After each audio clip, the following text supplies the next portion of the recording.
दोस्तों, अगर आपने कुछ दिनों में सिल्वर या चांदी की कीमतों पर नजर रखी होगी तो आपने एक बात जरूर महसूस की होगी कि जिस सिल्वर ने कुछ ही समय पहले लगातार नई ऊंचाई बनाकर निवेशकों का भरोसा जीता था, वहीं सिल्वर अचानक उतनी ही तेजी से गिर गया है। कई ट्रेडर्स और निवेशकों को समझ नहीं आया कि आखिर ऐसा क्या हुआ। कुछ लोगों ने सिर्फ प्रॉफिट बुकिंग बताया और कुछ ने कहा कि यह केवल एक छोटा करेक्शन है, जबकि कई लोग इसे बड़े क्रैश की शुरुआत मानने लगे हैं। लेकिन सच्चाई इन तीनों के पीछे कहीं छिपी हुई है। आज की इस वीडियो में हम सिर्फ यह नहीं जानेंगे कि सिल्वर क्यों गिर रहा है, बल्कि यह भी समझेंगे कि पिछले कौन सी ऐसी बड़ी आर्थिक और वैश्विक घटनाएं थी जिन्होंने पूरी दुनिया के कमोडिटी मार्केट को प्रभावित किया है। हम यह भी जानेंगे कि क्या यह गिरावट आगे भी जारी रह सकती है या फिर यह लंबी तेजी से आने वाले या एक सामान्य करेक्शन है। इसलिए इस वीडियो को आखिर तक जरूर देखिए, क्योंकि अगर आप भी सिल्वर में निवेश करते हैं, एमसीएक्स में ट्रेडिंग करते हैं या भविष्य में निवेशक करने की सोच रहे हैं, तो ये जानकारी आपके लिए काफी महत्वपूर्ण साबित हो सकती है। सबसे पहले हम समझते हैं कि सिल्वर की कीमत आखिर तय कैसे होती है।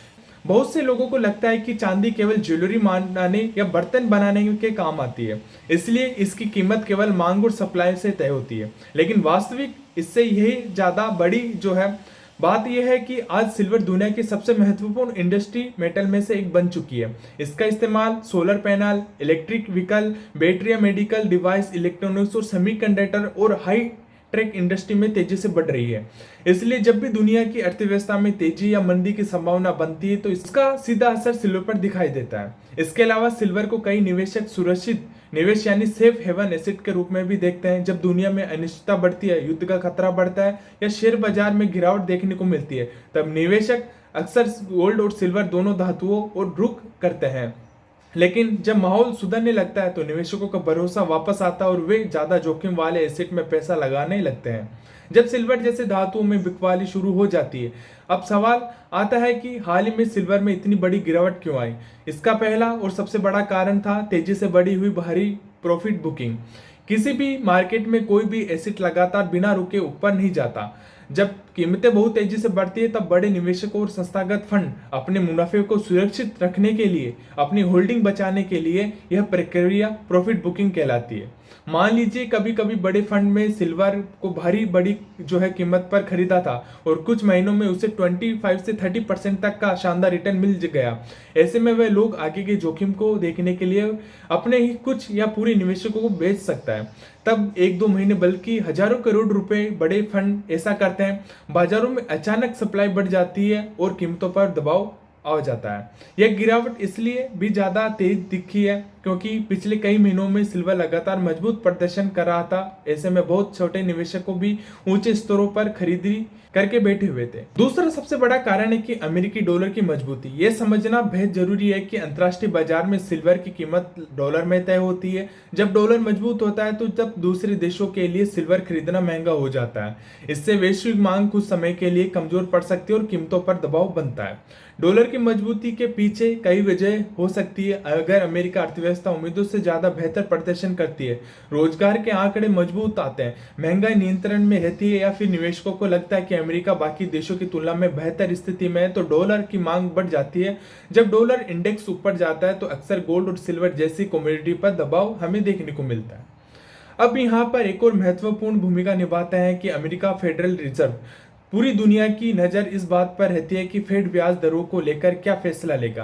अगर यदि बाजार को लगता है कि ब्याज दरें लंबे समय तक ऊंची रह सकती है या दरों में कटौती उम्मीद से होगी तो डॉलर मजबूत हो सकता है। और बात करें कि उस कारण की जिसने सिल्वर की गिरावट को और भी ज्यादा तेज बना दिया, इसका कारण था फ्यूचर्स मार्केट में हुई लॉन्ग टर्म लिक्विडेशन।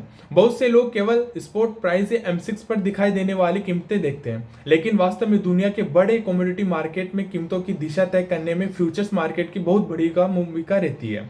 जब किसी मार्केट में लगातार तेजी बढ़ती है तो केवल निवेशक ही नहीं बल्कि बड़े बड़े ट्रेडिंग फंड और हेज फंड और एल्गोरिथमिक ट्रेडिंग सिस्टम भी बड़ी मात्रा में लॉन्ग पोजीशन बनाते हैं। उन्हें उम्मीद होती है कि कीमतें और ऊपर जाएगी, लेकिन जैसे ही बाजार उनकी उम्मीदों में विपरीत चलने लगता है तो वे नुकसान से बचने के लिए अपनी पोजीशन तेजी से काटना शुरू कर देते हैं।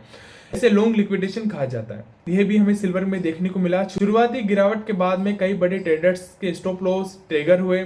जैसे जैसे स्टॉप लॉस हिट होते हुए देखने को मिले, ऑटोमेटिक सेलिंग बढ़ती गई। इस तरह कुछ घंटों या कुछ ट्रेडिंग सेक्शन के भीतर ही बिकवाली का दबाव इतना गुना बढ़ गया कि कई बाजार जो है असली कमजोर से ज्यादा गिरावट देखने को मिली। केवल इसी तकनीकी प्रक्रिया की वजह से देखने को मिली है।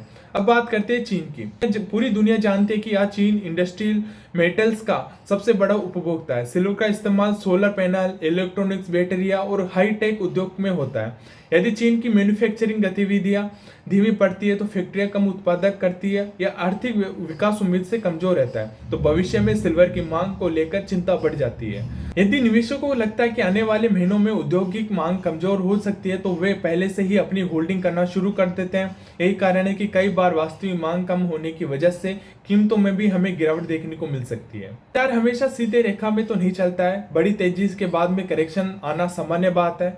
यही करेक्शन बाजार से कमजोर हाथों को बाहर करता है और बड़ी मजबूती फंडामेंटल बने रहते हैं, तो बाद में नई तेजी से शुरुआत भी यहीं से हो सकती है। इसलिए आने वाले कुछ सप्ताह और महीने बेहद महत्वपूर्ण होंगे। निवेशकों की नजर अब अमेरिकी फेडरल रिजर्व के फैसलों, डॉलर इंडेक्स, बॉन्ड यील्ड्स और इनकी चीन की आर्थिक गतिविधियों और वैश्विक इंडस्ट्रियल डिमांड पर रहेगी।